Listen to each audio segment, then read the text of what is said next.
Alam nyo ba guys, yung bahay namin may pinakaano kami, may gems, kumbaga may nakatagong kayamanan. Kaya yung bahay namin guys, hindi nakasira-sira kahit ilang bagyo pa. Kahit may super Yolanda, nandito pa rin. Papakita ko sa iyo guys kung ano to. Ito ang anay guys.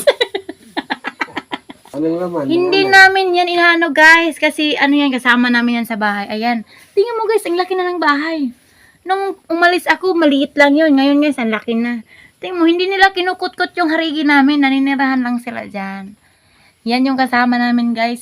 Alam niyo ba kung ano yan? Anay yan guys. Alam mo yung anay? Sige. Wait lang guys, anay. Anay lang. Ito na yung aming ano. May alulod kami dito guys. Tingnan mo yung alulod namin guys. Hindi nasisira. Kahit bato ang pinatong. Baliktad talaga. Ang bato guys ang pinatong. Ayan. Ito yung alulod namin. Tapos pag